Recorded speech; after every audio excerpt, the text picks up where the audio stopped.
pertama adalah menentukan biaya investasi.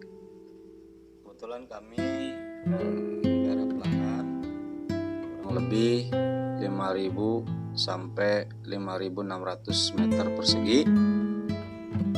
Ini harus kita tentukan biaya-biaya pertama. Yang pertama adalah biaya investasi, meliputi persiapan lahan, instalasi listrik dan air, setting irigasi, kemudian mes dan gudang. Ya. Nah, kita fokus pada biaya investasi pada tahap awal.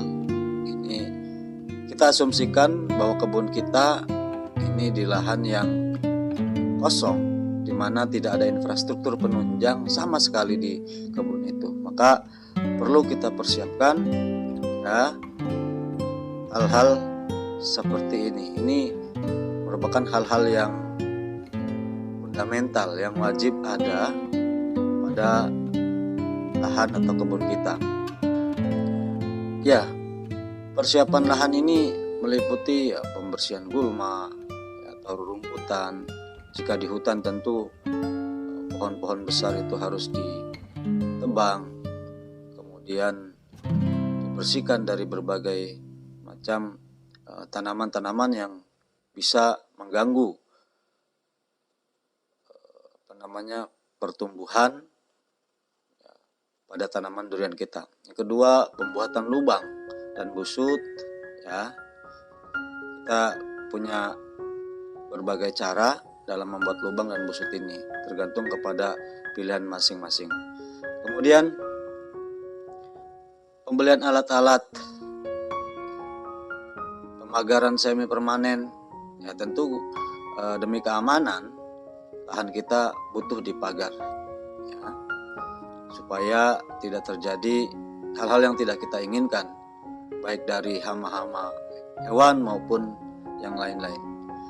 Kemudian instalasi listrik dan air. Tentu di lahan terbuka ini belum ada listrik. Ya, tentu juga air. Air sudah pasti membutuhkan listrik. Entah kita bisa dari listrik PLN ataupun dari sumber listrik yang lain seperti mesin pompa dari diesel dan lain sebagainya. Semua itu harus kita siapkan, karena jangan sampai setelah kita tanam ya kita kebingungan mencari sumber air. Kecuali di lahan kita itu sudah ada sumber air, misalnya yang sangat mudah, dekat dengan danau atau dekat dengan aliran sungai, atau memang menanam durian di sekitaran persawahan di mana sumber air ini mungkin tidak terlalu sulit. Namun kita asumsikan kebun kita ini jauh dari itu semua, dan kita butuh yang namanya instalasi listrik demi menunjang sumber air.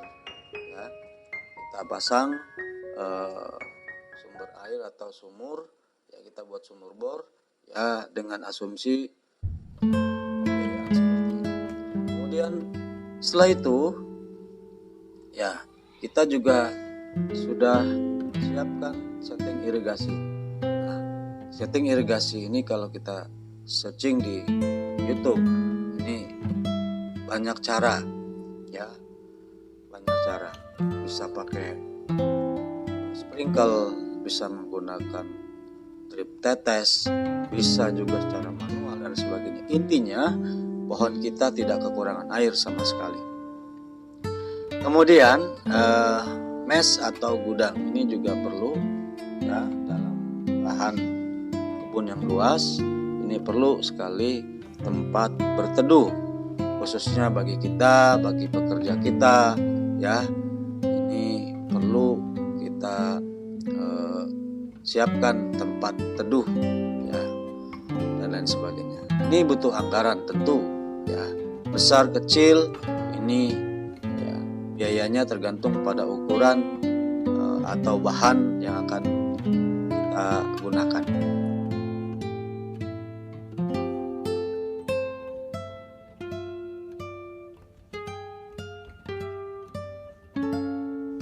Berikutnya adalah biaya variabel. Ini menjadi penting untuk kita rencanakan karena banyak sekali variabel-variabel yang perlu kita persiapkan dalam berkebun durian ini. Contoh, kita untuk pembelian bibit durian, kemudian kita estimasikan harga Rp50.000 untuk 80 batang kuantitinya, maka akan menghabiskan anggaran sekitar Rp4 juta. Nah, ini opsional, bisa kita elakkan jika kita mampu membuat bibit sendiri dengan teknik okulasi dan lain sebagainya. Ya, maka anggaran untuk pembelian bibit ini tidak perlu kita keluarkan kalau kita mampu membuat atau memperbanyak bibit itu sendiri. Kemudian yang kedua adalah jaring paranet. Di lahan terbuka, apalagi di dataran rendah, ini suhu tidak menentu. Ya, panas terik yang kadang-kadang bisa membakar, ya, bahkan membuat akar kita ini terganggu, akar tanaman karena overheat. Ya, maka bibit ini perlu kita bantu dengan jaring paranet. Ya. Kemudian di sana juga ada pupuk kimia, pupuk organik, kemudian pengendalian hama dan penyakit. Ya, di sini juga ada rutinitas perawatan kebun ya, dalam 1 tahun, 2 tahun sampai seterusnya. Ini biaya-biaya variabel ini harus dipersiapkan ya. Untuk masalah pemilihan pupuk organik, non-organik, kemudian obat-obatan dan sebagainya, ini kembali kepada kepercayaan kita masing-masing. Saya maksud ya, biasa kita menggunakan pupuk merek, misalnya NPK, ada NPK Paktani, ada Merauke dan sebagainya. Ini kembali ke ya apa yang sudah biasa kita lakukan. Berikutnya, setelah biaya variabel, maka kita mencoba membuat project timeline. Dalam perencanaan ini kami membuat project timeline ini, contoh yang kami buat bahwa dari 2022 Oktober kemarin kami sudah membuat perencanaan untuk berkebun durian dengan luas lahan 5.800 meter persegi. Ya, pertama yang kami lakukan adalah menentukan anggaran ya, belanja. Ya, dimulai dari tahap pertama yang tadi sudah kami jelaskan. Ya, kita harus mempersiapkan sarana prasarana penunjang dan lain sebagainya. Yang kedua biaya variabel, ya kemudian yang lain-lain. Nah, karena kami bukan sendiri, ya ini kebun keluarga, ya kami ada kesepakatan bersama, ya supaya nanti tidak ditemukan kesalahpahaman di kemudian hari. Kemudian November dalam proyek timeline kami sudah mulai mengolah lahan dengan ya banyak pengolahan itu. Ya, ada pembersihan gulma, pembuatan lubang, kemudian ada tanaman liar yang sudah besar-besar yang harus kami juga tebang, ya dan lain sebagainya. Kemudian Desember 2022 ini kami sudah mulai planting, ya sudah mulai planting. Meskipun pada faktanya ya planting ini sempat kami tunda karena curah hujan yang tinggi sehingga dalam proses pembuatan busut ini terganggu. Nah, di bulan Januari 2023 inilah kami planting, sudah mulai menanam pohon yang akan kami tanam di kebun. Nah, kemudian dalam proyek timeline ini juga kami asumsikan pohon sudah mulai produksi di tahun 2006 bulan Januari. Ini sebagai penyemangat kita saja dalam berasumsi ya bahwa insya Allah apa yang kita tanam itu akan ada hasil. Berikutnya ini denah setting. Tentukan denah setting sesuai dengan luas kebun yang ada yang kita miliki. Kebetulan kami ada sekitar 5.800 meter, ya maka untuk jarak tanam 9x9 ya, atau 9x8 ini dengan pola seperti ini segi 4, maka bisa kami tanami sebanyak 70 batang kurang lebih. Ya.